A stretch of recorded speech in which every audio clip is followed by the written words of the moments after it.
மறைந்த இளையராஜாவுடைய மகளான பவதாரனுடைய ஆன்மா சாந்தி அடையணும் அப்படின்னு நினைக்கிறவங்க இந்த வீடியோக்கு லைக் கொடுத்துட்டு தொடர்ந்து இந்த வீடியோவை பாருங்க. 1976ஆம் ஆண்டு ஜூலை 23ஆம் தேதி இசைஞானி இளையராஜாவுக்கும் ஜீவா ராஜையாவுக்கும் மகளாக பிறந்தவர் தான் பவதாரணி. 47 ஆண்டுகள் இந்த மண்ணில் இசையுடன் வாழ்ந்து வந்த பவதாரணி நேற்று ஜனவரி 25ஆம் தேதி மாலை 5:30 மணிக்கு இசையுடனேயே கலந்துவிட்டார். பவதாரணிக்கு பித்தப்பையில் புற்றுநோய் வந்ததன் காரணமாக இலங்கையில் ஆயுர்வேத சிகிச்சை எடுத்துக் கொண்டிருந்தார். ஆனால் அங்கு அளிக்கப்பட்ட சிகிச்சை பலனளிக்காமல் அவர் பரிதாபமாக உயிரிழந்தார். அவரின் உயிரிழப்பு இளையராஜாவை ரொம்பவே நொறுங்கி போக செய்திருக்கிறது. ஏனென்றால் இளையராஜாவின் செல்ல மகளாகவே பவதாரணி வாழ்ந்து வந்தார்.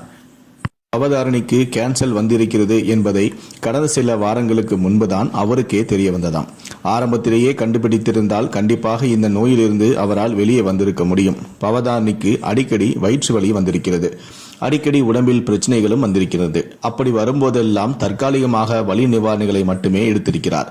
ஒரு கட்டத்தில் அவர் இரத்த வாந்தி எடுத்த பிறகுதான் அப்போலோ மருத்துவமனையில் அவர் அனுமதிக்கப்பட்டார். அங்கெல்லாம் எல்லா விதமான சோதனைகளை மருத்துவர்கள் செய்து முடித்த பிறகுதான் அவருக்கு கேன்சர் என்பதே தெரிய வந்திருக்கிறது.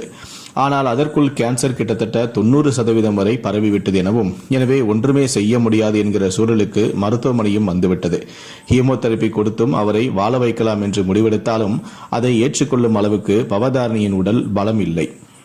பவதாரணிக்கு கேன்சர் என்பதை அவரிடம் அவருடைய குடும்பத்தார் சொல்லவில்லை. மொத்த குடும்பத்துக்கும் அவர் செல்லப்பிள்ளையாகவே இருந்தார்.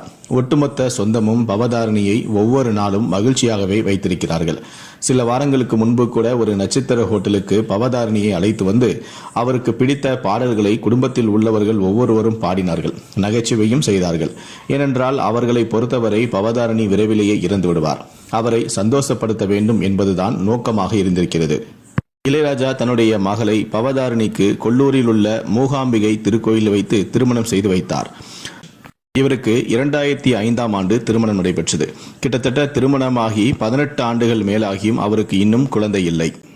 சிவரை தன்னுடைய மனைவியை காப்பாற்ற வேண்டும் என கணவர் சபரிராஜனும் பல இடங்களுக்கு மனைவியை அழைத்துச் சென்று சிகிச்சை அளித்து வந்த போதிலும் சிகிச்சை பலனின்றி அவர் உயிரிழந்தார்.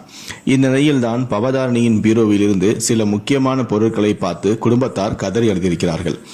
அதில் பவதாரணி பீரோவில் பிரெக்னன்சி கிட் எக்கச்சக்கமாக இருந்திருக்கிறது. கிட்டத்தட்ட 18 ஆண்டுகளாக அவருக்கு குழந்தை இல்லாததால் அவர் அடிக்கடி தனக்கு குழந்தை வேண்டும் என்பதற்காக அடிக்கடி அந்த பிரெக்னன்சி கிட்டை பயன்படுத்தி பரிசோதனை செய்து வந்திருக்கிறார்.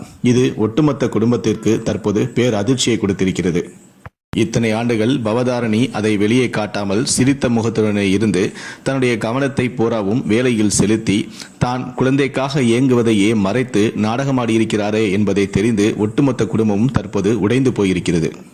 இந்த தகவலை கேள்விப்பட்டு ஒட்டுமொத்த குடும்பமுமே கதறி அழுகிறார்கள்.